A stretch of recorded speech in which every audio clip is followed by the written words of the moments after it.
What's going on, you guys? Welcome to the first inaugural episode of Cover 3, a show that the three of us have been talking about now for probably like 6 months, and we're finally kicking it off today, the day before the Niners are set to take on the Las Vegas Raiders in Las Vegas at Allegiant Stadium tomorrow at, what time was that, 1:30, I want to say? 3:30? 1 o'clock. Should be a good game. Now, look, when it comes to preseason games, I don't put a lot into the score. I don't say, oh, they got to have a bounce back win.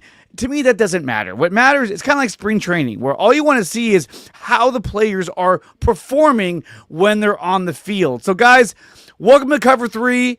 I'm joined by Sterling Bennett, host of 49ers Access Podcast. I'm joined by Aaron, host of 49ers First Takes Podcast. You can find both of them on Spotify and over on YouTube.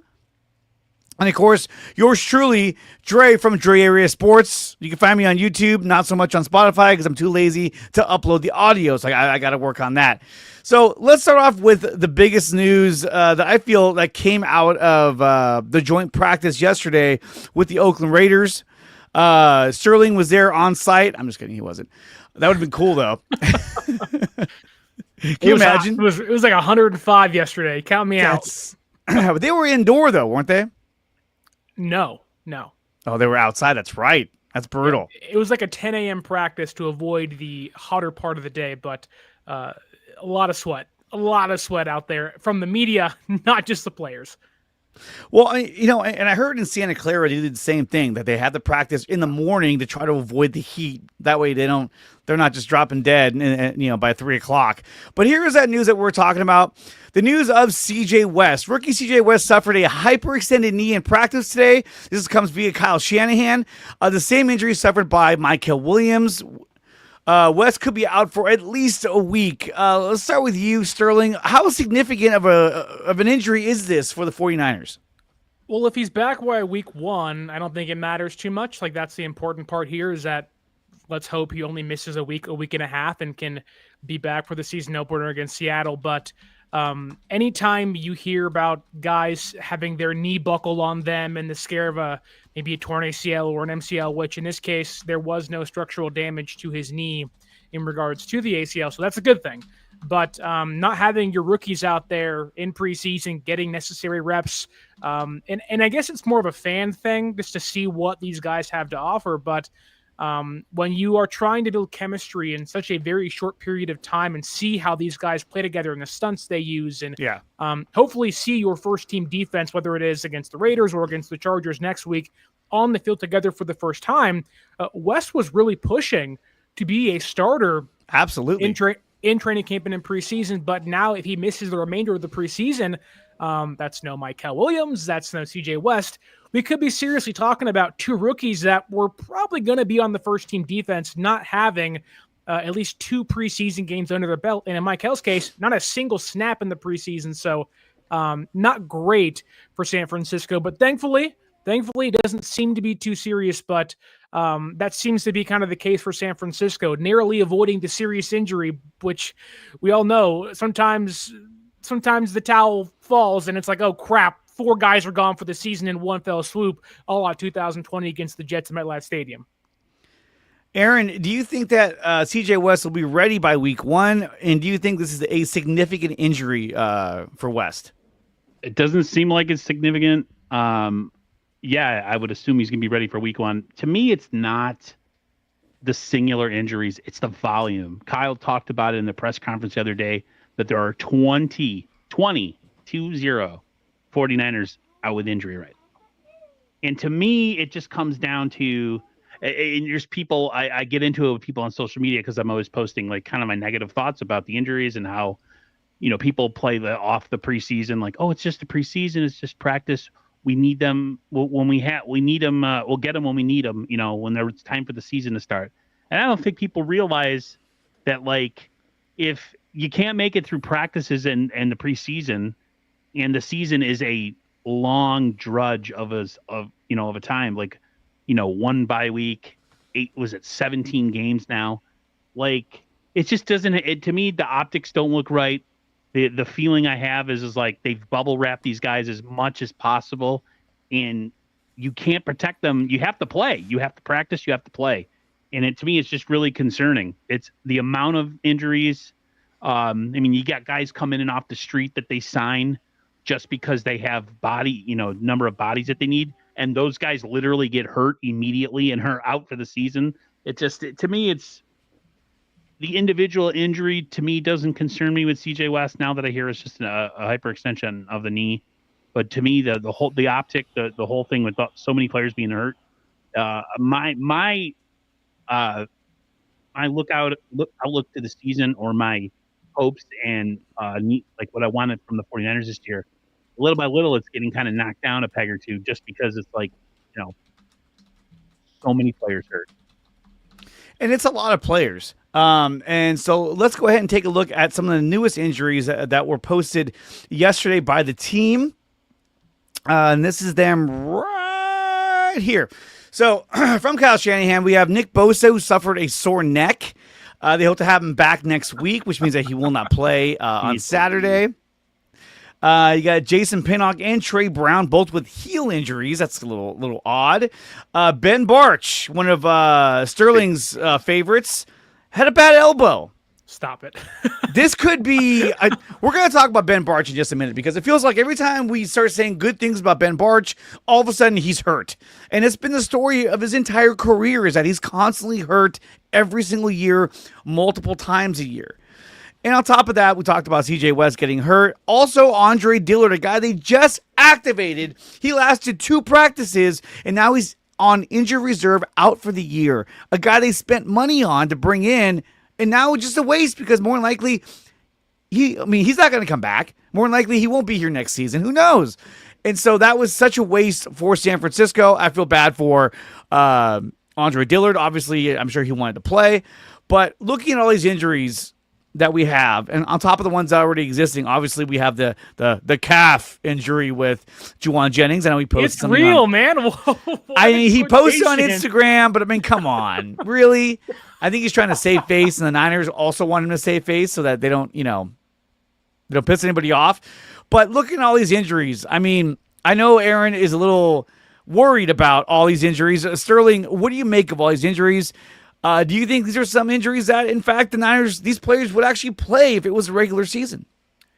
I do think that we're going to get a lot of guys back in the next week or so. Yetur Gross-Matos, probably Isaac Guerrero before week 1. You're going to see guys like Upton Stout and Pinnock and Richie Grant return, and Trey Brown return. Trey Brown did do individual drills yesterday, did not do team drills. So there is a chance he plays tomorrow with an off day today, but I do think that there is a concern, not really with the severity of the injuries, but the totality of them and how many guys are on the shelf. I'm shocked they even had enough players to do a joint practice against Las Vegas yesterday, which I'm happy they did. I do think San Francisco's offense looked really good yesterday, and Brock Purdy had a phenomenal day. But the unfortunate part is that Brock Purdy's not getting reps with Juwan Jennings and now Jordan Watkins.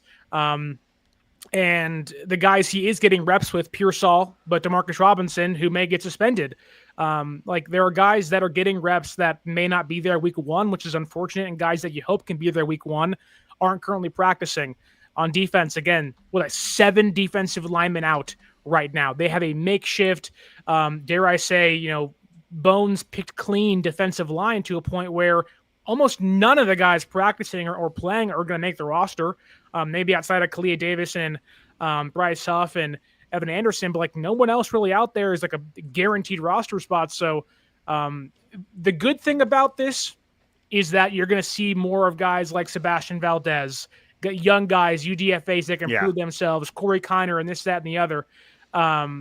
But it does feel like that the team is almost starting the year a step behind simply because guys aren't healthy. And I think in a season where you have one of the easiest schedules in football, you have to start off hot. You have Seattle, the Cardinals, and Rams in your first 5 games.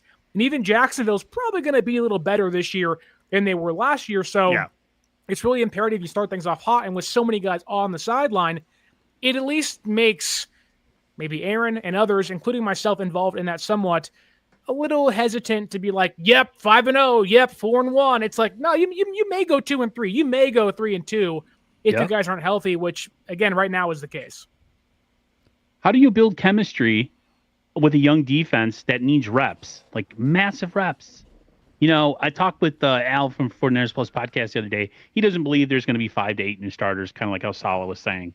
But still, even if it's 3 new starters on defense, this is ridiculous, man. Like, to me, it's like, how do you take the temperature of this team in the preseason or from practice and then translate it to the season if guys are not playing at all together, like at all? And I hate this idea from some people who are fans that are like, it doesn't matter right now. They'll all be back for the regular season. I'm like, yeah, but that doesn't make me rest easier. If anything, it stresses me out more because it's like, I mean, dude, it's August, 15th? 15th, There's 20 guys out with injuries. Like 20, man. But how does that translate to other teams? I mean, how many injuries do other teams have? I haven't even looked at that. So that's why, for me, look, are the injuries concerning? Yes, they are. Of course they are. But I think a lot of these injuries, these players would be playing on Sunday if it was the regular season. Michael Williams, I think, would be playing. If the game was Sunday, he'd be playing. TJ West, I'm not sure because it just happened. But a lot of these guys, like the heel injuries for Trey Brown, Jason Pinnock, I think they get out there. So I think Nick Bosa with his neck soreness, kind of like Aaron right now, I think he'd still be out there playing. I have major neck issues right now. So I think that, like, now that we're in training camp preseason, we can report on all these injuries, and they sound bigger than they really are. Because, I mean, look, none of these guys are on IR. None of these guys have been shut down for or on a PUP list. No, they're just have some nagging injuries that they want to make sure that they're taking care of ahead of time and not rushing them back. And then we also heard news yesterday that Jordan Watkins was watching practice, no walking boot as he recovers from a high ankle sprain. I think Sterling touched on this a little while ago. So Watkins, he looked really good. I mean, he caught the big touchdown from Mac Jones in the Week 1 preseason game. So I'm really excited about Jordan Watkins. I think, again, another guy that, hey, look, he's going to be out a month. Because they're like, we don't want anything else to happen to this guy.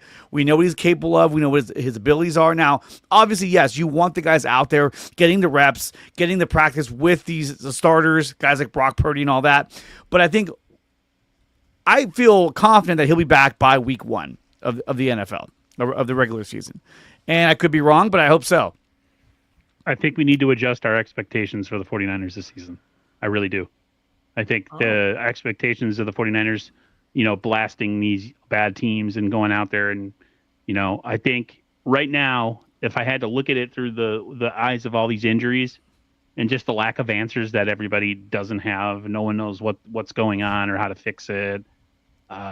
When you said 2 and 3 the other day, when I was just looking through Twitter and stuff, and I was looking at all the injuries, just all the conversations people were having, and I tweeted, I said, fans need to adjust. I don't care how easy the schedule is. You need to adjust your mindset with the Niners this year. Are they talented enough based on talent to make a wild card? Yes. But, division and all that stuff, right now, based on how things are going in the preseason, I just think the Niners are, a 10-win team this year. I think at the very least, they're a 10-win team. I think they could do better than that, but it all depends on how these games play out. I mean, we saw last season, there were a number of games that they could have won if, let's say, a guy like Jake Moody makes his field goals. They could have won these games, and they could have had a better record, and they could have been fighting for a wild card spot, or if not, securing a wild card spot. So I think last year was a barometer that things went really wrong, but on top of that, the performances of the players that were actually out there didn't go right as well. And so they could have been a much more competitive team. Certainly, you were talking about the other day how they could have been a wild card team. Isn't that right? If things would have gone their way. Well, it all comes down to one-score games, right? In the NFL, the margin is so thin of success, playoff performance, playoff appearance to wild card game. Like everything is literally a game of inches, or I guess in this case, a game of yards. But I do think that San Francisco, which Aaron, I know we did a podcast and a show predicting what the record would be when the schedule came out. I said 10-7 makes the most sense for this team. I think they're going to win some games they're not supposed to, and they're going to lose some games they're not supposed to. I think the Cardinals are going to give them fits in both times they play them. I think the Panthers are going to be better. The Bears should be better. You're going to see teams like the Falcons and the Texans and the Buccaneers give them fits at times too. But I do want to push back maybe on not the negative current kind of aura we're having with the team because there's so many injuries, because keep in mind, we haven't seen Brock Purdy play in the preseason just yet. We have a healthy Christian McCaffrey, a healthy George Kittle, a healthy, hopefully for a long time, Trent Williams, a somewhat healthy that will probably play if he was the actual season, Nick Bosa. You have Fred Warner. You have a D. Winters ready for a big jump in year 3. They have a lot of guys that weren't healthy last year back this season that will ultimately change the trajectory of their season as a whole. I get it's so easy to look at and watch and see all these guys that are injured and see all these guys that are missing time. And it's easy to get caught up in like, well, damn, like this looking like last year already. Like Chris Hubner says in the YouTube comments, can we bubble wrap these guys? Like, why is it every day there's more news about somebody being injured? But I'll just say, thankfully, it's nobody like uber important just yet. Like the big serious one we have is Kevin Givens, which, I mean, I like Kevin Givens enough to be the 4th defensive tackle on this roster, but like I'm not like, oh, the season's over. Like, well, he added some veteran depth, which we needed, but still, I get your point. Like the Niners, even with some of the guys that are currently injured, should be able to win a lot of games or be in all these games with Purdy, McCaffrey, Trent, Kittle, like all those guys, the stars you expect, which maybe we can adjust on the fly here, but Shanahan kind of talked about this a couple of days ago in regards to what the expectations are for this iteration of the San Francisco 49ers. And really, you know, it may be a little more negative than fans that are high on this roster may want to believe, which I understand from Kyle's point of view. And I know it kind of feeds into what Aaron's talking about, and that this team may not be a 10-win team, may not be an 11-win team. And some people say 15-2, some say 14-3. I think I lean more towards being a borderline double-digit win team compared to being, you know, the number 1 seed in the NFC West this year. And let's take a listen into what Kyle Shanahan had to say about the team, kind of a team assessment. Let's go to that right now, and let's hear what he had to say. When we got here in 2017, we knew we had a roster that we really... You can hear that, right? Yeah. Okay. Really had to completely change over. And, you know, in the first year, you know, we changed 10 out of 11 guys on offense. You know, Joe Staley was the only one who remained. And on defense, we did 8 out of 11. So we had a big turnover, and we did it all with we did it all with draft picks. And to me, you know, you don't hit on every draft pick, but we hit on a lot. And we got some difference makers in there. And that kind of became the core of our group from 19 all the way till now. And we brought in a couple different people with Christian and Trent that we did through trades. But everyone else has kind of been... I didn't know they allowed dogs at the presser. That's incredible. Homegrown and through the draft. And fortunately, we've been able to keep some of those guys. And that's, to me, the biggest difference between now and 17 is that some of these guys that have been here are still here. And we got a group of players, you know, whether it's 5, whether it's 7, whatever it is, that are difference makers. Some borderline Hall of Fame players, too. But when you look at the rest of the roster, that's what reminds me a little bit more of 17 and 18, that we need to add a bunch of youth. We need to get guys who are younger, you know, so obviously we can afford to keep some of these players, also having to pay a quarterback and things like that. So whenever that happens, you do depend on young guys. But when you get young guys, it also makes it a little bit more built to last. And we're kind of in between in those areas, because when you got guys like Christian, guys like Trent, Bosa, Fred, I mean, there's a number of them. It's hard to kind of say that you're rebuilding, because you got guys there who can carry you. But in the NFL, it doesn't matter how good those stars are. You got to have the right type of team. And we know we got some young guys that haven't done it yet. But that's what's so big about this year. It's what's so big about camp is we're finding out a lot about these guys every day. And it'll be interesting who ends up being a part of our 53, which to me is more open now than it's been in about 6 years. But even on day one, that's not going to be it. Like week 1, I expect our team in week 12, week 13 to look a lot different than it did in week 1. And my whole goal is that we get better throughout the year and find a way to hopefully get into those playoffs. And once you get into those playoffs, then you got a chance at anything. Now, look, I agree with the fact that in the sentiment that if you get in the playoffs, anything can happen. But to me, that applies more to like the NBA. It applies more to Major League Baseball. In the NFL, if a team is more dominant, they typically it's harder for a weaker team to kind of overcome a more dominant team, especially if you're a wild card team. You got to do it 3 times, 4 times. You want to win a championship. So anything is possible. But I do agree with that.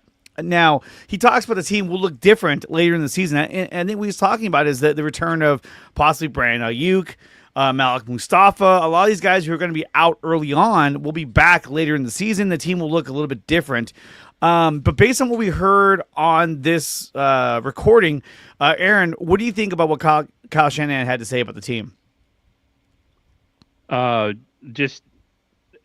comparisons are very, very true to what he said about the 2017 season, 2018 season. There was, and even going into 2019, there was such a massive overhaul of players.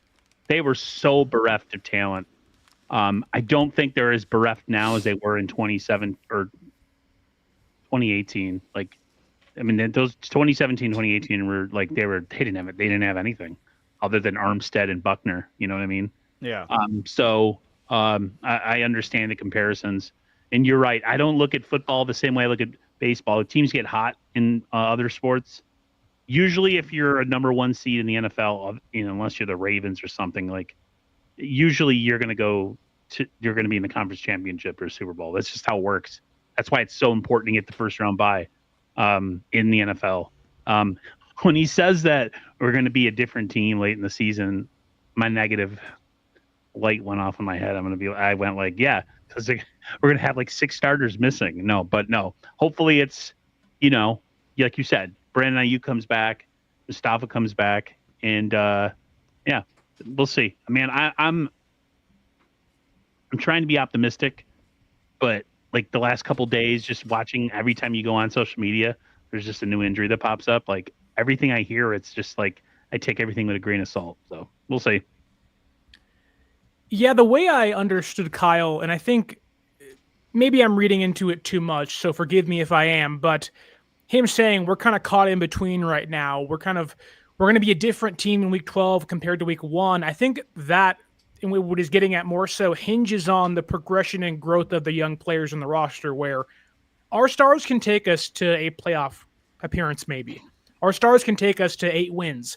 But to make up that difference, to get into the playoffs, to be a wild card team, to win the division in the NFC West, we have to have these young guys grow quickly. And I want to ask you guys this. That 2019 team, that Jimmy Garoppolo coming off the torn ACL, they had really like a hodgepodge of who can be a running back in the backfield. They had like a 2-year into his career, George Kittle. They really didn't have any receivers until Deebo Samuel got hot until like week 8 of the season. Are they in a better place roster construction-wise now than they were going into 2019? Again, they had Buckner, Armstead, Nick Bosa. They traded for their defense was stacked. But as of right now, do you believe this team is better in regards to roster construction than they were in 2019? Health-wise, if they're healthy offensively, yes. Okay. I think offensively they are more dangerous if guys are healthy. Because if you have a healthy Juwan Jennings and you have a healthy Brandon Ayuk and you have a healthy Ricky Pearsall, Kittle, McCaffrey, and then you get a guy, maybe some contribution from Jordan Watkins, yeah, dude, like they could be a very dangerous offensive team. That's why I think the injuries are so important. Like if they could stay healthy or get healthy, is like that defense may lose you a couple games or keep you in games that you should have maybe dominated. Defensively, that 2019 team, bro, that starting defensive line, and then you had a guy like I can't think of his name right now. He tore his ACL that year. Ronald Blair. Ronald Blair.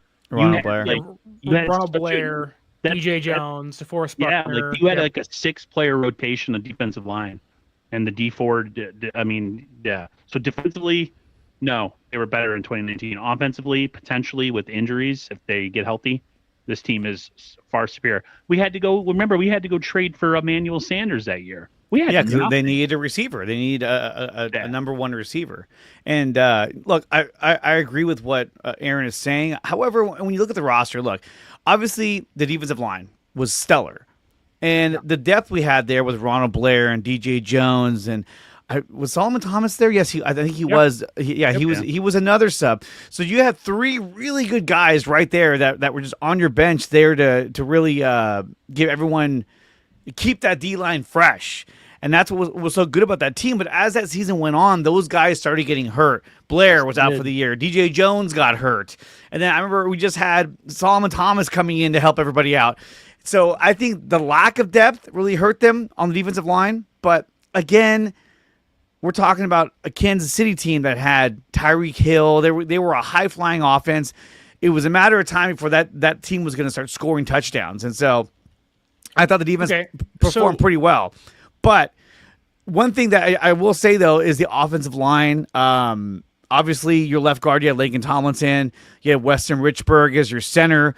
There's some pieces there that I like better than what we have now. There's a lot of question marks on positions on our offensive line. I think that's something that they need to figure out because we've just realized, or at least all of us, even the team, that Spencer Burford is not doing a great job as your swing tackle. Being a left tackle, I feel like even Aaron can blow by him and gets the quarterback. He's just like, oh. And then not only that, but then you got Austin Pleasance, who again is looking terrible. Now, there are bright spots with Colby and Moss, but your tackle positions are not looking very good, and that's what I'm most worried about. So it does feel like San Francisco, despite all the success they have had, has kind of been caught in between the NFL shifting. Whereas in 2019, it was becoming an offensive league. And yes, defense matters still, it always does, but they kind of got caught in the growth of the next wave of franchise quarterbacks, and they didn't have one, right? Mahomes, Burrow, Jackson, Allen, all those guys were successful in their own rights, but Burrow and Mahomes both getting to Super Bowls, and Mahomes obviously winning a handful already. Whereas now they feel like they have their franchise quarterback or somebody they view as one of these top dogs in the league. But now the NFL has somewhat shifted back towards interior defensive pressure, edge rushers, great coverage linebackers, in which they still have, but they've kind of been caught in this shift of the NFL where I think now they are almost set up to be more successful because the offense can carry them, but they're not going to have a chance to win these massive playoff games against teams like Philadelphia, against teams like maybe even the Packers, who they've dominated, but the Packers are a good team that has a really good roster. Or teams like the Commanders, who are on a hot start with the mobile quarterback, which this defense probably won't fare well against, at least this season. They never do. Right, but it does feel like that their offense can almost, if healthy, can go toe-to-toe with most other offenses in football. Their defense, though, to me, is going to be their biggest attractor in how many games they win and lose, which isn't a shock. They have 6 new starters, 5 new starters. They have young guys all over the place. But I do feel like San Francisco's offense, if healthy, can actually put up 30 points, 28 points a game and actually win them some football games. But it does feel like that they're behind the curve defensively right now because they have so many young guys, which that to me will be the biggest downfall or the biggest reason they win big games late in the season. Yeah, I mean, we look at guys who are coming back, and I was going to bring this up. Christian McCaffrey. I mean, they asked Kyle Shanahan, is he moving as well as he did in 2023? He said yes.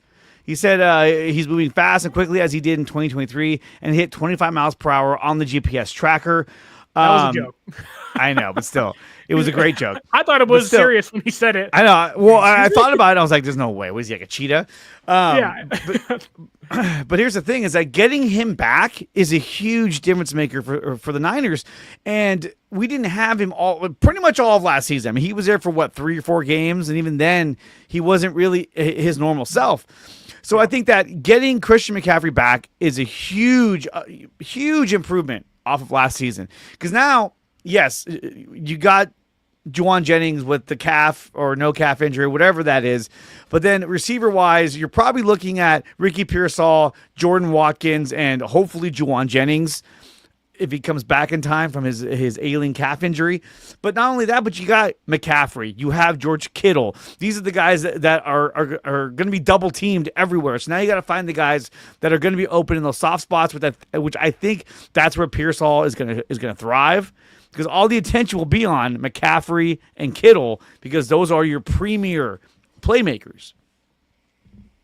But in comparison to 2019, I mean, if you look at the defense, I mean, they had Azeez Al-Shaair, they had Dre Greenlaw, and then obviously they had Fred Warner. Now, if you compare those three to what we have now, Nick Martin, D. Winters, Fred Warner.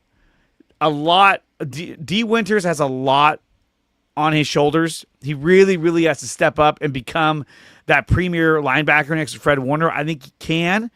And hopefully Nick Martin can become that kind of Azeez Al-Shaair, although last week he didn't look too good. He was missing tackles. He was overrunning tackles. He was underrunning tackles. He didn't look very good. Tatum Bethune needs to be this team's third linebacker. Yep. Like, Luke Gifford is slow as hell in coverage, which, okay, fine. Like, he's not meant to be a starter, brought in to be a special teamer. All that makes sense. But, like, Bethune looked good. Yes, like, he did. He looked like he belonged should be on good. the football field. He looked good last preseason, and he was a seventh-round too. pick last year. He looked good in last preseason, I thought, personally. He looked pretty solid. He sucked during the regular season. Boom! Yes, he does look good, though. And I think it's like, I think Nicholas Martin is probably going to get red-shirted this season, and rightfully so. Yep, he'll have a fake injury come up, and he'll be gone. He needs that Curtis Rourke. Oh, pup list. We'll see you later for a year, because he's a liability. And maybe he turns things around. It's his first game back. Missed almost the entire year at OSU last season in college, so maybe there was some jitters and whatnot. But I think they'd be in much better hands with Winters, Warner, and Bethune out there than Winters, Warner, and Gifford, or Winters, Warner, and Martin, or Curtis Robinson, or Jalen Graham, or somebody else. Well, look, and this is the great part about preseason, is that we get to see what these guys can do at that preseason level. Obviously, you're going against other backups as well. But already, we've shown Nick Martin didn't look very good. I thought D. Winters looked fine out there. But Nick Martin, he looked like a rookie linebacker that didn't quite know what he was doing. I think he can be really good, but he has a lot of development that still needs to be done. I wanted to ask you guys, when it comes to guys like Connor Colby and the other rookie Moss, do you think these guys will eventually take over for some of these starters, like the Jake Brendels and the Ben Barch? Do you think the Niners should go with the young guys, or should they still stick with Brendel and Barch and the guys they had last season? Sterling, start with you. I think that Connor Colby is in a better place to start this year, mainly because of the injury to Ben Barch. Now, without knowing how severe it is, I can't predict when or if he'll play at any point. But I think, knowing as a rookie, a seventh-round pick, he's already getting first-team snaps and sharing them with Nick Sickell, who has, yes, been sharing snaps, but also kind of been slid back to third-team center and on the second-team right guard. I think Connor Colby, if anybody on that defensive or offensive line that's a rookie or young player, will get a chance to start this year, it'll be Connor Colby. Now, Shanahan may be hesitant to play a rookie. He probably wouldn't have played Dominic Pooney last year unless he absolutely had to.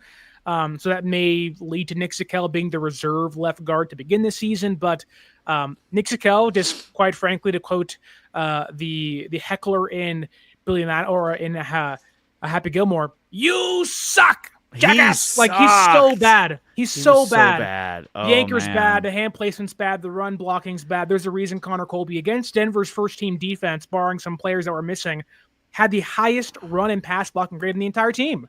Now, it's PFF, so who cares? But it just, like, Connor Colby to me feels like that's the guy you circle of, like, hey, you might play some meaningful snaps if Barch or Nick Sickell are hurt or just aren't very good this year. Drew Moss needs to get going too, because his soon-to-be father-in-law Brock Lesnar will whoop his ass if he doesn't make the money to support. Going to get F5'd off the third team offensive his line. daughter. Right, like, you're not taking care of my daughter, But I mean, those are some bright spots on the offensive Connor line. Colby, they did say, is like a pleasant surprise, and I think Kyle Austin Pleasance, though, is not a pleasant surprise. But Who was that big guy they had last season at the end of the year? He was very tall, offensive lineman. I thought it was Pleasance, but maybe it was somebody else. Gutierrez? Maybe. I don't know. Oh. Sebastian Was Valdez. it Isaac Alarson? He was just a big guy with kind of long. Anyway, it doesn't matter. Sebastian Valdez, another name we keep hearing about. He looks really good. Another undrafted free agent that they acquired. He's looked great. I think he could be a difference maker. And then the other guy, what's his name? Alani. He's out injury reserve, and he looks so good. You mean Bradley Anea? Anea, thank you. Alani's a drink. Bradley Anea. He looks so good in week 1, and now he's out. Now he's out for the whole season, like, dude. Anea. Let me ask you guys. Are you satisfied with the Niners training staff? And because I got into this discussion with somebody, and he's like, they replaced the training staff 3 years ago, and I'm like, so what? Are you of the mindset that you should work on something till it gets better? Like, you shouldn't like rest on your laurels. I mean, is it how they practice? Is it where they practice? Is it lack of stretching? Like Raj has this thing in his head, Well, and I agree. that's been a thing coming up. Is it that it's every year, dude? Like since John and Kyle took over, people are like, "Oh, the Bills have a lot of training camp injuries." Yeah, it's like a one-off season, one-off training camp. The Niners have this like cavalcade of players. I mean, it's I don't know. I would love to hear either of yours response. I don't think it has anything to do with the training staff. I don't think that, this is not like a San Francisco Giants, Pat Burrell, he should get fired because they're not hitting very well. No, I think this is a case where this stuff just happens. And these guys are not on IR. They're not out for extended periods of time. They're just like, what's going on? I don't know, my arm was getting a little sore. All right, just take the rest of the week off. They're like, we don't want any injuries going into week 1. And they're being extra cautious this season as well. Now, look, they're not in a position where they're going to be like, you know what, just fire the training staff. Let's get all new guys in here. They're not going to do that. They're already into preseason. They're like, okay, we just fired everybody. Right, here comes a whole new crew of guys. Here's Isaac. And, they're not going to do that. But I think, look, it's the way this is the cards they've been dealt, and they just have to work through it. I think that a lot of the injuries they have, which to Dre's point, the Niners are being extra cautious this year. So I think guys you're hearing are going to be out for a week or 2 weeks' time. Last offseason 2 years ago probably would have been back in a few days. Like Spencer Burford last year broke his hand and was back in a week. How does that happen? Probably shouldn't be back at that point. And I get it. He was fighting for a job and wanted to come back, and like he was saying, like I need to be out there for my own well-being and for my own standing on the depth chart. But I think in this case, a lot of the injuries they're having, it's not like broken bones. It's like, oh, I pulled a hammy. Oh, my shoulder hurts. Which San Francisco doesn't tackle much in practice. Like they're not a team that gets physical when the ball is in someone's hands. They'll grab them, they'll lightly bring them down, but they definitely are more cautious than other teams about tackling. They also do a 3 days on, 1 day off, which some teams do 2 and 2. Some teams do 2 days on, 1 day off, and come back. I think Kyle, if you listen to what he preaches, which may be good, may be bad, it's just what he says, is that he wants to build that callus so this team can last, which inherently isn't a bad thing. Yes, you want to have calluses. In baseball, your hands are going to get blisters and calluses when you swing a wood bat. In football, the more you take hits, it feels like you'll be able to take more of them as things go on. But I do think it would pay to have these guys be a little thicker, not with muscle, with some fat. Like some chunk isn't always a bad thing. To kind of preserve your body where your muscles aren't aching, your ligaments aren't being torn. Now, some things are freak injuries and whatnot, but take Isaac Guerrero, for example. Like we have said, if the running back room can stay healthy, those two just terrible words, if healthy, right? Isaac Guerrero has never been healthy. Never. Like that expectation should not be put upon him. Now, you could want that, but it should not be put upon him whatsoever. Whereas Christian McCaffrey, Jordan James, Corey Kiner, all those guys have remained relatively healthy this year, albeit Jordan James broke his finger. But even then, Jordan James breaks his finger. Last year, he'd be out there the next day with the splinter, running around.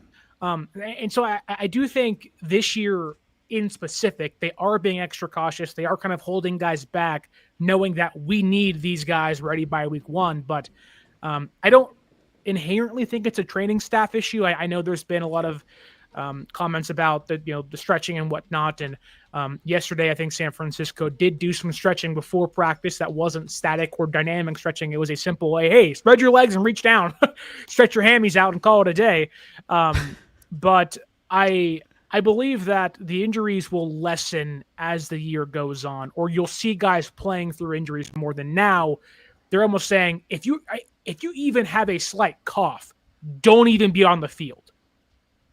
Yeah, no, and when you look at other teams too, Aaron's mad. He doesn't like that. Aaron hates that. I can tell. Go for it, Aaron. No, it's Rip not 'em. that I hate it. You make a lot of good points. It's just, to me, it's just not a good sign.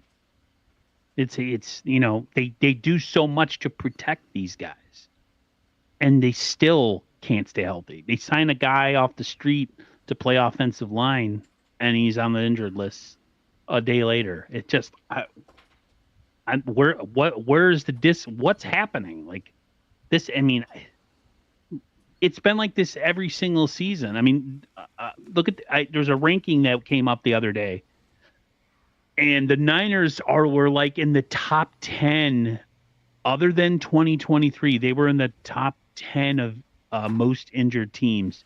And the 2 years that they missed the playoffs, they were number 1 in the amount of players injured. It's not like just this passing thing. It's a trend. There's also context, right? Like there's context. Yeah. Like you play 20 plus games the year before, a shortened off season, a Super Bowl appearance in which you lose. Your team comes back, doesn't have the months to recover they need to. Then they come back in the year already broken and bruised up, and then one hit, the season's over with. So there is context there, but I do agree with you the fact that, and maybe you guys can answer this for me. Do you think it's the brand of football they play, which is a reason for leading to the injuries? It could be. Go ahead. It very well could be. But I mean, when you look around the league, I mean, you got Shedeur Sanders with an oblique strain. Even though they have like 7 quarterbacks on that team. Matthew Stafford with a bad back, and he's like ancient. To me, I'd be more worried if I were the Rams and had Matthew Stafford with a back injury and Jimmy Garoppolo geared up to be your week 1 starter.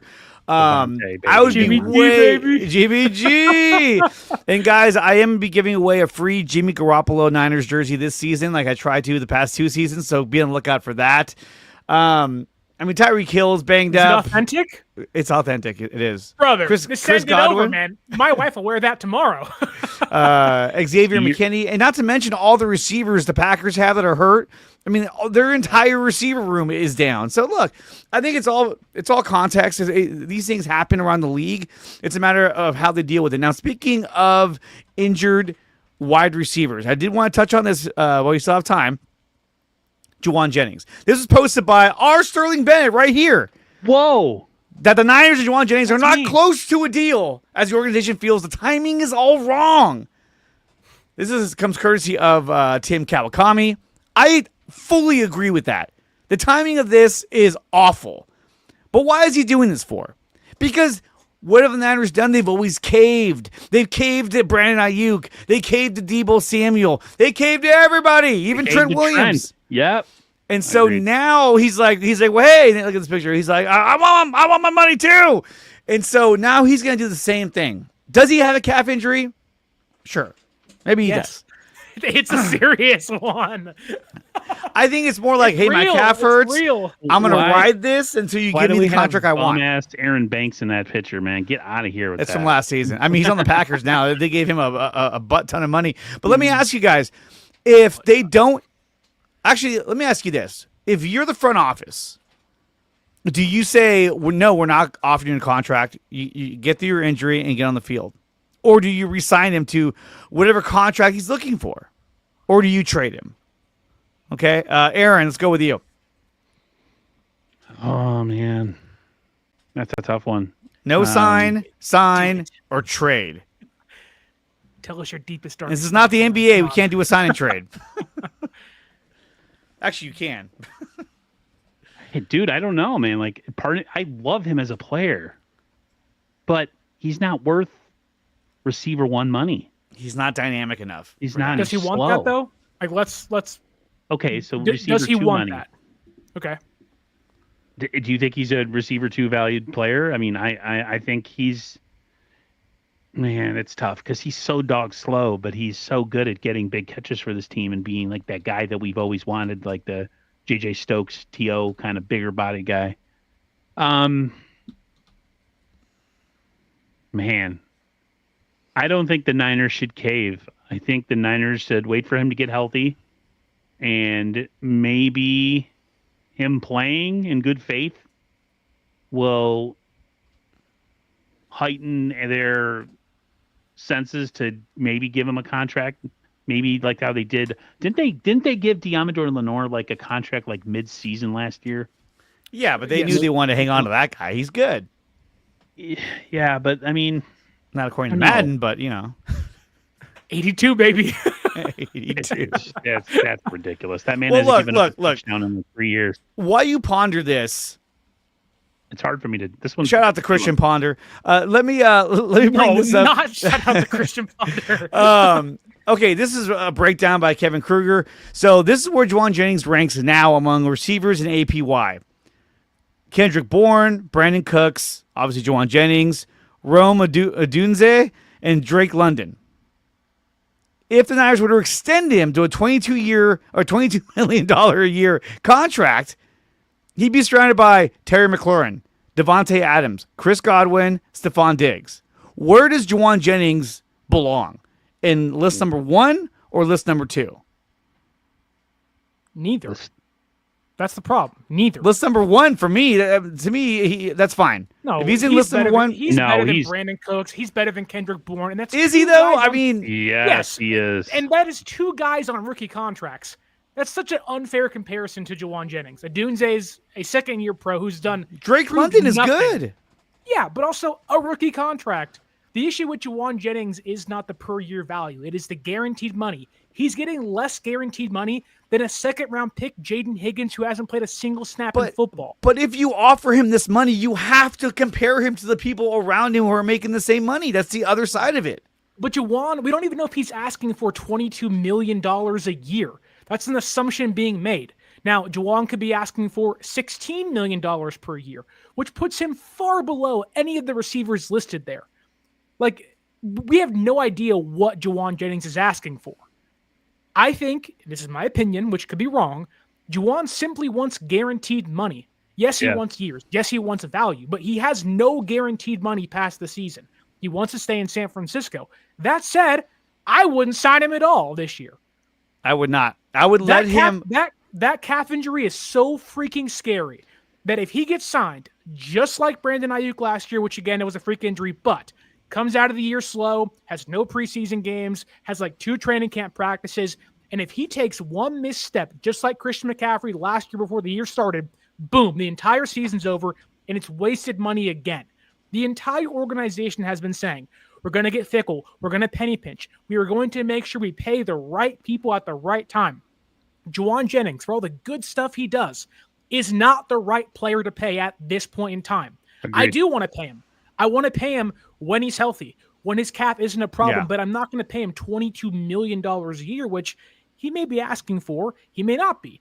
I think if you gave Juwan Jennings 2 years, about $16, $15 million per year with 10 guaranteed, with 12 guaranteed, he would take that in a heartbeat, knowing it's probably the last time he's going to get paid big money.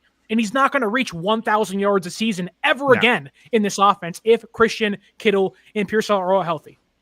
I think the signing of Demarcus Robinson is the sign that the 49ers, as much as they love Juwan Jennings, that he is served them for what, and they're thankful for what he has done, but they're never going to give him the contract that he's looking for. He's not dynamic enough. He's not a big enough a star. I hate to say that.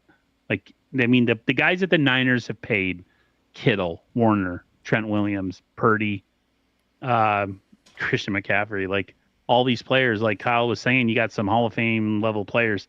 I think that the Demarcus Robinson signing was a good sign. And then if Watkins can somehow be something, it's not as much of a need as say other positions. So I agree with Sterling.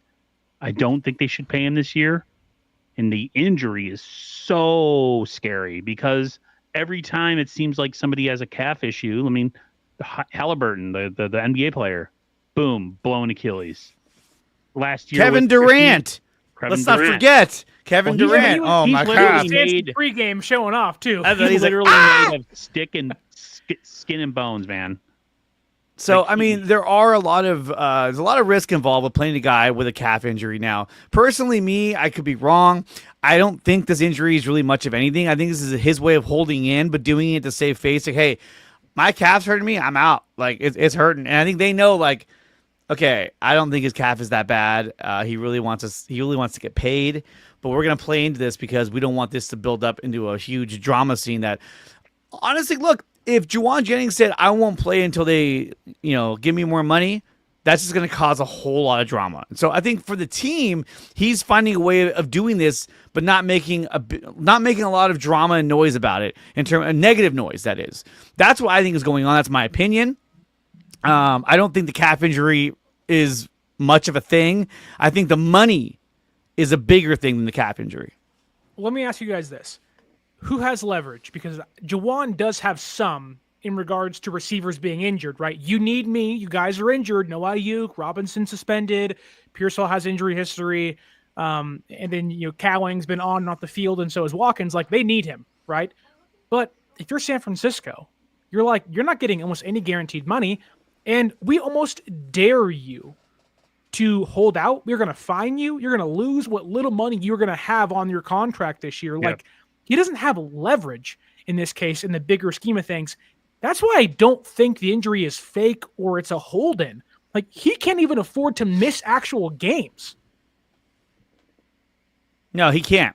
Because really, it's like if he was out there performing on the practice field and doing a very good job at showing how dynamic and how great of a fit he is to his offense, they'd be more inclined to say, dude, we got to sign this guy. Like, we can't let him go.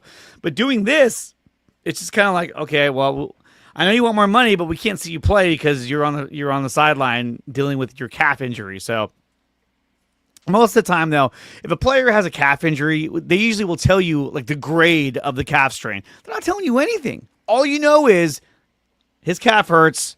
He's not out there. So to me, that's a little suspicious.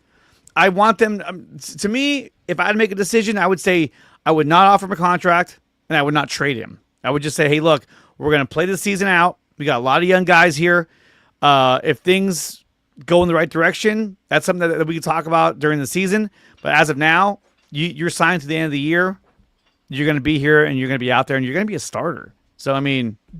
Do you guys think that, like, what is Juwan Jennings' trade value right now? I know he's hurt. Let's just say he's healthy. Like, let's say the calf injury is fake, and he comes out there week 1 ready to go 100%. What do you think a different team is willing to offer for him? 4th-round pick, 3rd-round pick? Like, what do you think it is? And then 2, do you think it is more or less than the compensation pick they would get once he is signed in free agency? I think they would offer a team, if they wanted to make a move, they'd offer a 5th-round pick to see what the Niners would counter with. Like, a 5th-round pick. And they say, oh, how about a 4th? They look at what, okay, well, how many do we have? Oh, okay. So you think Juwan is worth the exact same as Deebo Samuel was to the Commanders? Absolutely. Okay. I love Juwan Jennings, but what has he proven so far in his career? He's proven that he's got great hands. He's proven that he's a tough guy. He blocks, but he's not the dynamic receiver. Almost 1,000 yards last year on a really bad offense. I know, but he's not, like, at least with Deebo Samuel, he has a track record. He's been in 2 Super Bowls. Sure. He had that year where he ran the ball like crazy.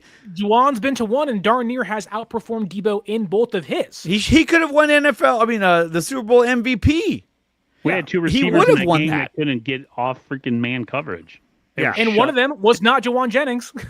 He was winning the game. Well, because Snead and McDuffie were on Ayuk and Deebo, and he was being covered by safeties. Mike Edwards. Aaron, you said 5th-round pick as well. Do you think that is going to be a higher draft pick or a lower draft pick than what San Francisco would get as a compensation for him next year if he signs elsewhere.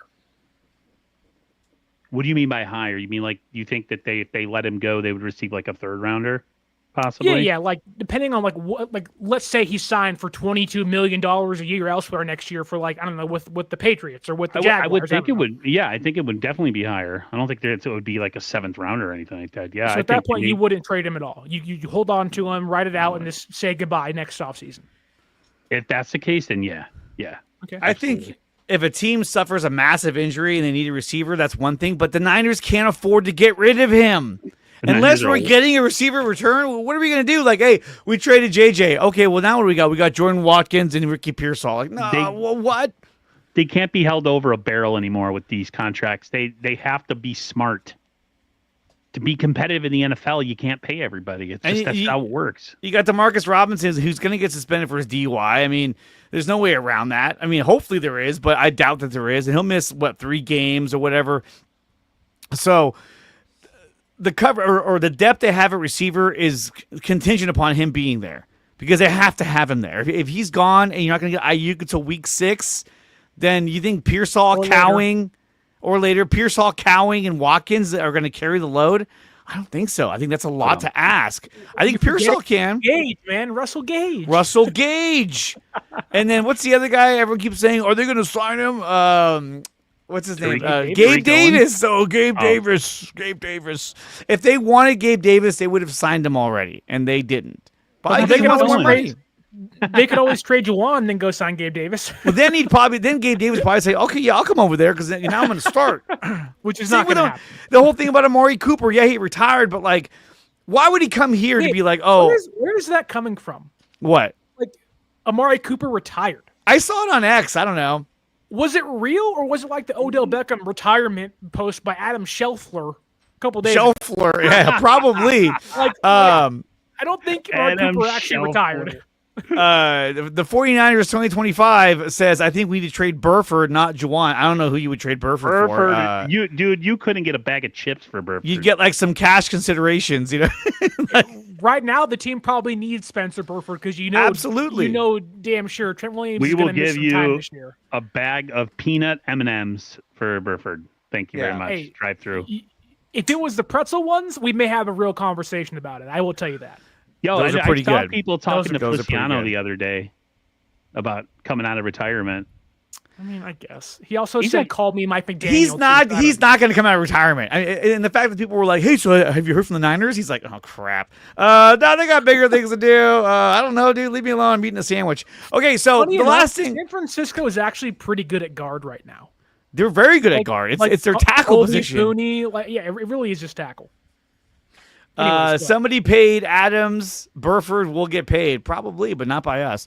Okay, so let's go to this article from The Athletic. Now, Sterling, you brought this up, and you were looking. It basically breaks down quarterbacks in tiers.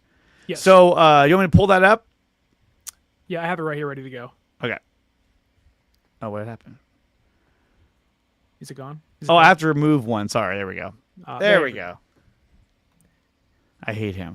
Here's Patrick. I hate this. I can't stand him. I can't stand him. That's funny. Alrighty. I think the definition of that pitcher is a butthole. He is a butthole. He's a butthole. Oh man. Okay, so sorry. Okay, we have 5 tiers of quarterbacks here. Obviously, tier 1 means you're elite, really good. Tier 5 means you are absolutely terrible. They do this every single year for The Athletic. As you can see here, there's been a difference. Like Sam Darnold had a great season last year, jumps up big time. Baker Mayfield jumps up after having a pretty good season. Did they watch the playoffs with Sam Darnold? Come on.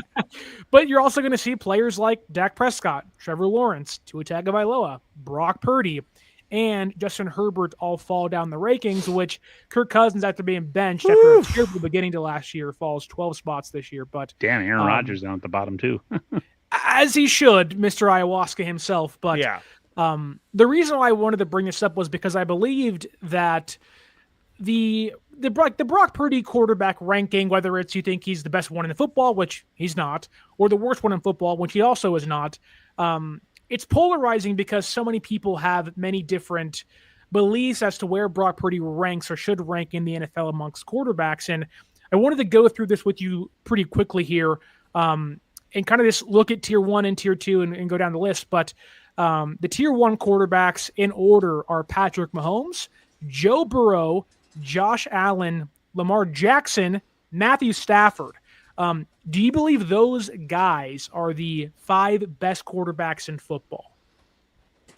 I was a little questionable about Matthew Stafford, but Stafford has the pedigree. He has the experience. He has a chip. I mean, he damn near beat the Niners by himself twice last season. So he has that ability to be like, I'm going to carry this team. We're not going to lose. Fuck off. So I think, I think he does deserve to be on there. I was surprised they did top 5, not like just top 4, because who else is there besides him? You talk about what, Jared Goff, Jaden Daniels. They haven't proven enough in their careers to be up there with those guys. I don't think Burrow should be up at the top. I think he should be at the bottom. I think Joe Burrow is really, really good. Hating on my boy, Joe Burrow. What has he accomplished?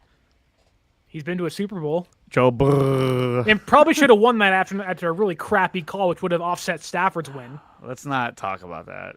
They should have won that. Niners should have won their Super Bowls. It is what it is. Hey, I mean, you're not wrong. You're not the whole valid point. I think, but if you look at it that way, then I guess you're right. I mean, Lamar Jackson, to me, as much as he's a playoff pumpkin, he's got that such God-given talent of like there's nothing you can do to stop players like that. Yeah, but hold on. Here's the thing. When it comes to Lamar Jackson and Josh Allen, as good as they are, every single season they get knocked out by who? Patrick Mahomes and the Kansas City Chiefs. Yeah, they just can't overcome it. Those guys, the Ravens continually get in their own way. It's not a Lamar thing. They stop running the football. They're like, Lamar, save us. Yeah, right, they do get a little pass happy. Well, and then at the end, what was it? Edwards dropped the 2-point conversion. That was and then Dalton Kincaid last year drops the third down conversion from Josh Allen. If that was my teammate, I would have punched him out. That's right. He did drop that. Dalton Kincaid, that's right. Okay, so but of these top 5, I think Mahomes is 1 clearly. I would have Lamar Jackson 2. Then Josh Allen 3, Joe Burrow 4, Matthew Stafford 5. And I think Joe Burrow is a damn good quarterback and probably deserves to be more highly praised than Aaron would give him. But I do think that Joe Burrow just needs to be healthy. And if he's healthy, like that offense is so good. Like that defense was so bad last year, but the top 5 really isn't the big part of what I wanted to get into. It's second-tier quarterbacks. The guys that aren't elite, aren't great. In the Athletics' own words, a quarterback that can carry his team sometimes, but not consistently. He can handle pure passing situations and doses and or possesses other dimensions that are special enough to elevate him above tier 3, has a hole or two in his game. In order, they have the second-year quarterback, Jaden Daniels. They have Justin Herbert at 7, Jared Goff at 8, and tied for 9th, they have CJ Stroud, Jalen Hurts at 11, Baker Mayfield, Dak Prescott, Jordan Love, and rounding out tier 2 is the San Francisco 49ers quarterback, Brock Purdy at 14. Screw that. Okay. Let's go fuck out of here. At this group. Jalen Hurts, no. I'm sorry, no. Really? I think he's a good quarterback, but is he better than Baker Mayfield, Jordan Love, or Brock Purdy? No, I don't think so. Okay, let's go through this here. Okay.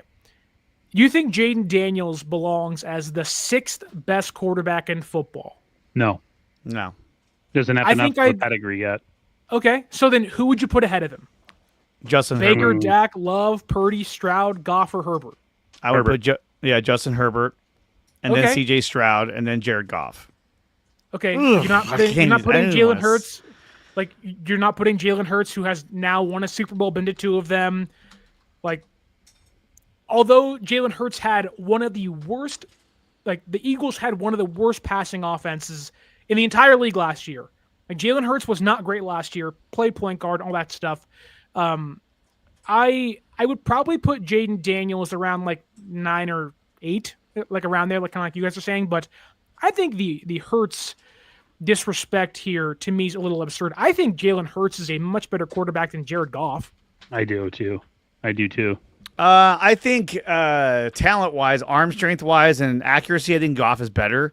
I think that what's his face? I think Jalen Hurts had an immaculate Super Bowl.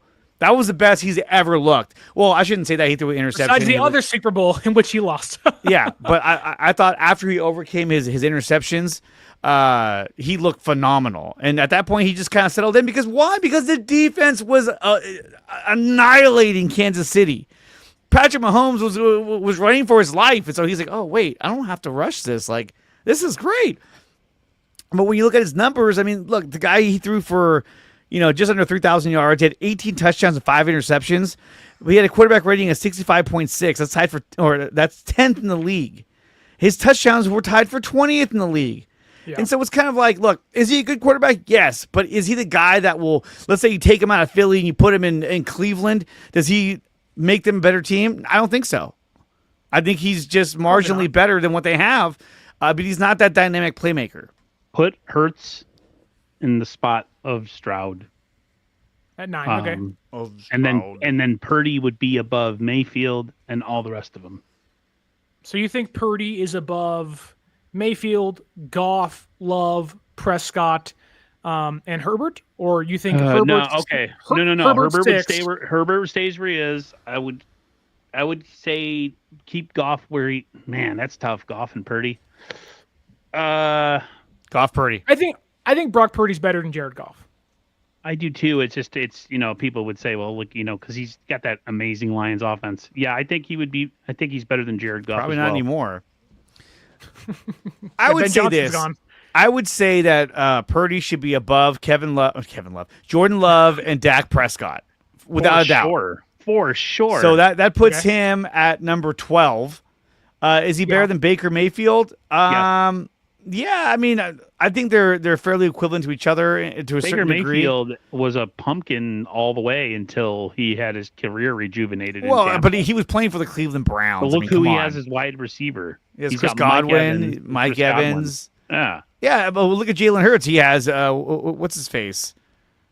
AJ Brown and Devontae Smith. And Devontae Smith. I don't know what it is about Jalen Hurts. Jalen Hurts is, man, he's so up and down. Like sometimes he looks like a pretty amazing quarterback, and then there's other times where he looks like a guy that's just like along for the ride and just has that, like what everybody says about Purdy, like he's just a point guard. Well, and then you got Jaden Daniels. Like Jaden Daniels is what the Panthers were hoping he shouldn't be in the top 10 right now. That Bryce Young's gonna be. They're both small little guys, but Jaden Daniels gets it done. Bryce Young still has to figure it out. I would say Justin Herbert, Jared Goff, C.J. Stroud, Brock Purdy, and then at that point, probably Jordan Love, Jaden Daniels, and Dak Prescott at the bottom with Baker Mayfield. Okay, here's what I would do. I would move Herbert to 6. I think Herbert's really good. I just think that the teams around him have been Joseph Ehrenberg thinks that he's not even a top 32 quarterback. He's a bum, noodle-armed loser. You're a Trey Lance guy. We all know Joseph. He's trolling. I would put Herbert at 6. I think that's pretty fair. The talent's there. The success hasn't been, which sucks, but I think Harbaugh and the new offense they have in place can help him. So I put Herbert at 6. According to some, Trey Lance is going to take over. Yeah. He's going to be the new quarterback of the Chargers. To some, being people on illegal substances, maybe. But so Justin Herbert at 6 makes the most sense to me. I would probably put C.J. Stroud at 7. I like him a lot. I think last year the Texans being decimated by injuries really cost them. Had a sophomore slump kind of towards the end, but I would go Herbert 6, Stroud 7. I would go Jalen Hurts 8. Brock Purdy 9. Yes. I would then put Baker Mayfield at 10. I'd put Jared Goff at 11, and then I would keep Dak and Love where they're currently at. Totally. Yep. And Daniels can fit in there. I think I want to see another season from him before I proclaim him to be a top 10 quarterback. But if it's based on last year alone, which it obviously is, Jaden Daniels had a phenomenal season, but I think I'd put him at 14. But I do think Daniels can be the best in that group at the end of this year by far. 100% agree on your list. The other tiers I think are fairly right on what Kenny Pickett's doing there. Like, he's a great backup. No, he's terrible. They had a couple of years ago. They had Geno Smith as like the 6th tier quarterback, and now he's like a more competent guy back there. But when you look at like tier 3, I'm sorry, Kyler Murray. No, I would say Bo Nix should be way higher up. He had a much better season than those guys did. And like Geno Smith, no. Tua Tagovailoa, no. He's throwing gang signs on the field. Caleb Williams hasn't proven anything. Bryce Young is hoping for success. And then you got Kirk Cousins. I just think that Bo Nix should have been higher up. Aaron Rodgers is a fossil. He needed to retire. I don't know what he's doing anymore. He's walking around in an atrophy. Trevor Lawrence is like, I was the number 1 draft pick the year that Brock Purdy came out, and he's not even that great. It could be because his team is horrible. Do not sleep on the Jacksonville Jaguars this year, man. Brian Thomas, new offense in there. The guy that was with the Buccaneers. Duval. Oh, my God. They remade and reshaped Baker Mayfield's career. I would not be shocked to watch Lawrence flourish in that offense, but I don't mind Kyler Murray being 15, but I think Geno Smith, for as mid as he can be, deserves to be higher on that list at 19. Geno to me is 16 or 17. Geno's Tua, trash. He's trash. Tua all the way down tonight. Tua should be at like 22. He's terrible. Okay. Let me ask you this: who would you guys rather have? Would you rather as a starting quarterback for, let's just say, the Niners, right? Let's say Brock Purdy out, not going to be there, right? He's gone, and you had a choice between either Geno Smith or Sam Darnold. Who would you choose? Sam Darnold. Yeah. But that's because of the upside, and I've seen him in the system, and it's not that bad. I would say Sam Darnold in a heartbeat. I'd be like, no, I don't want Geno Smith. Who would you rather have, Trevor Lawrence or Tua Tagovailoa? Trevor Lawrence. He's taller. Such a higher upside too. He's more potential. Tua gets hit and his career's over. What has Trevor Lawrence accomplished though? Doesn't matter. The potential's there. No, been to the NFC divisional round, nearly beat Kansas City in their lone good year with Jacksonville. I'm telling you, do not sleep on the Jaguars playing a really bad division outside of the Texans. I think they're going to bounce back this year. Trevor Lawrence is too good of a prospect and has shown flashes of success, not consistency, to be this bad for this long. Like Doug Peterson, defensive-minded head coach, they had no idea what the hell they were doing in Jacksonville. Trevor Lawrence is a better player than what he's shown. Yeah, I think so. He almost has a career trajectory of kind of like a Troy Aikman. You know what I mean? Troy Aikman was this highly touted guy coming out, and he was pretty awful for a while. And then Jimmy Johnson came in, and he had Irvin and Harper and Novacek in that giant offensive line with Emmitt Smith. All of a sudden, he was a damn good quarterback, So I don't know. Anthony Richardson, oh my God. That was the worst thing he could have said. Is there anybody that you guys see in the incorrect tier of quarterback? Like, again, do you think somebody in tier 2 belongs in tier 1? Do you think a Stroud or a Herbert belongs in the elite? It's pretty much locked. Okay. It's pretty much locked. I just wouldn't have do you guys Jaden think Daniels somebody number should 6. Do you think somebody should drop down a tier? Like Stafford could maybe be in tier, like the top of tier 2. Well, I mean, like Dak Prescott, he's in tier 2. Why? Because of his stats alone. But his accomplishments don't speak for why he's in tier 2. They're just saying, well, he puts up a lot of numbers. That doesn't mean anything. Dak Prescott is a shoot first point guard. That's all he is. Jordan Love is like Trae Young of point guards. Yeah. No, he's like, what's his name? Freaking the silly guy that used to play for the Houston Rockets. Oh, James Harden? Yeah, he's a James Harden. Puts a bunch of points up, does all this stuff. Stats look amazing. As soon as he gets into a game that matters, where is he? Where'd he go? Oh, that's right. He disappears. Just like that. Jordan Love is like, what was his name? Pedro Feliz. He's got all kinds of great athletic, a lot of power, great. He doesn't do anything. He's just like, oh. Am I wrong to like Jordan Love a lot? I don't like him that much. Really. I didn't think against him personally. He's kind of a bonehead when it comes to like mistakes. Very athletic, a lot of upside, a lot of talent. I mean, last year he was hurt most of the year trying to play, which I was like, "What are you doing?" Yeah. But you earn a lot of respect like that in the NFL if you play injured and hurt. Players do respect you. I mean, look how much disrespect people gave Jimmy Garoppolo for missing games. Yeah. Like, there's players that play with him who think he's a biatch. Why did you say that name? Let's not talk about Jimmy Garoppolo. Let's not talk about Jimmy Garoppolo. But also, like, he's not even on this list. How do you find any of those sound bites with the like the list, guys? I swear to God, where's my other hand? He's got a list this long of stuff, videos. Oh yeah, there's on my other one, on my other theme, like for my movie channel, I have so many. I had to get rid of some. Get the "Give Me Back My Son" from "Give Me Back My Son." That used to be big on the Jim Rome show. Yeah, it would just play in the background all the time. Like what?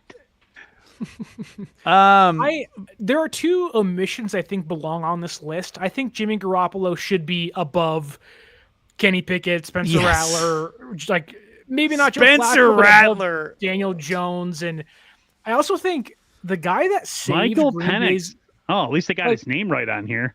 That's true. They called him Michael Penis a couple days ago on television. No way. Yeah, it was bad. How does that happen? But I do think there it is there. I do think that Malik Willis belongs on that list somewhere. He's Malik Willis? Like he saved Green Bay's season in 3 or 4 different games. Even my son is looking over at you like, did he just say Malik Willis? It sounds crazy, but like he's better than Kenny Pickett. Kenny Pickett is not very good. I don't even know why he's on this list. He's got the cheeseburger hands. The one from Burger King where he's got the little tiny baby hands. He does. It's like from Scary Movie 2 where he's like, grab my strong hand. My strong hand. Is that the one where the little hand where he sticks it in the mashed potatoes? Yeah. He's like, my germs. And just rubs it around. His hand is so tiny. Oh, dude, so they showed a picture of him when they were in camp throwing. And like, I thought it was digitally like doctored.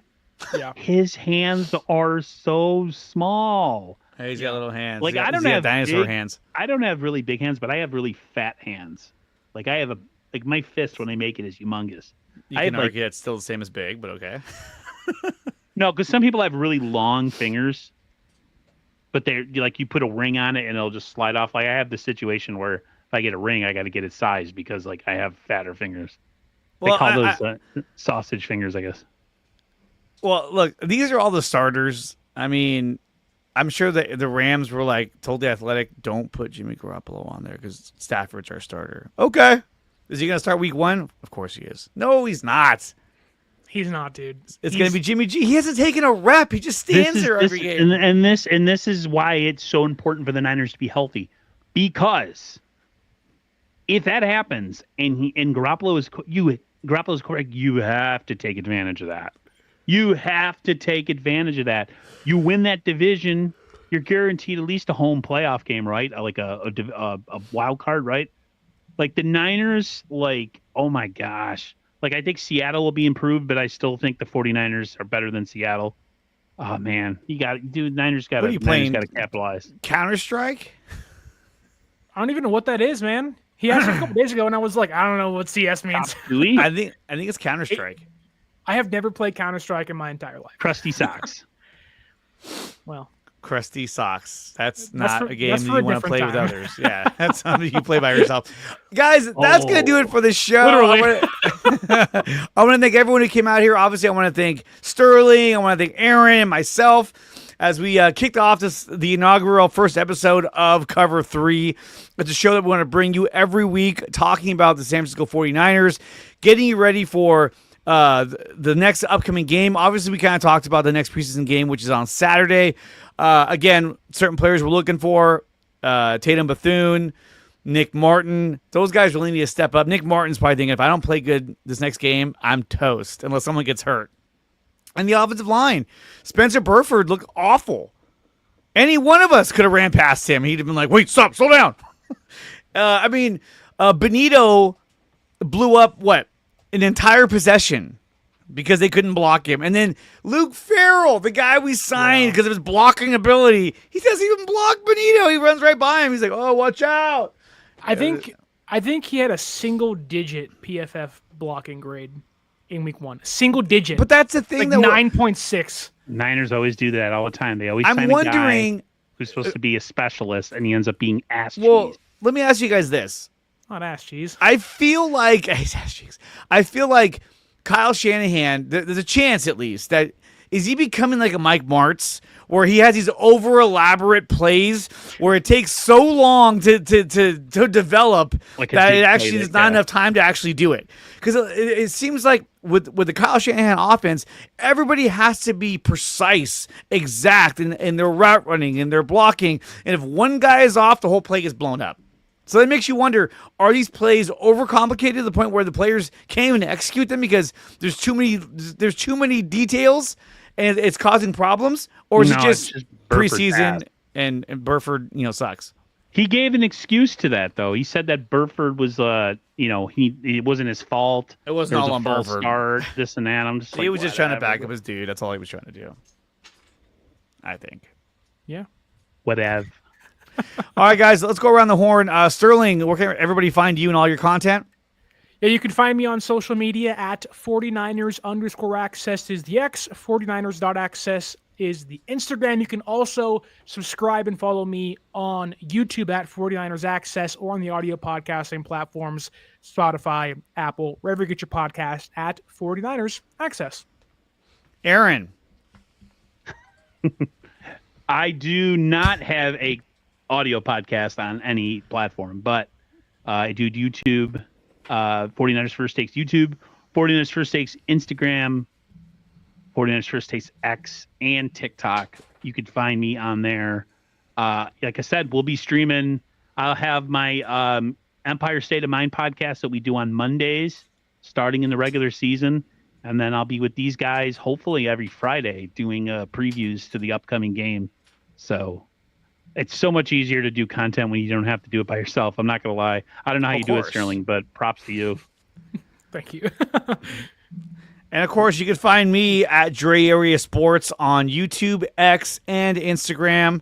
And you can also find me on Facebook at Dre Area Sports. I'll be posting more content on there, as long as I don't forget to go on Facebook. Other than that, from Sterling, Aaron, and myself, thank you to everyone who came in and tuned into the show. We'll see you next week. Go Niners! Niners take on the Raiders tomorrow at 1 o'clock Pacific time in Las Vegas at Allegiant Stadium. Brock Purdy is supposed to start in that game. Some people are worried that Spencer Burford is not going to have his back. But we will see how good a job he does. And whatever they do, we'll talk about it here on Cover 3. So, guys, with that being said, we will see you next time. Peace!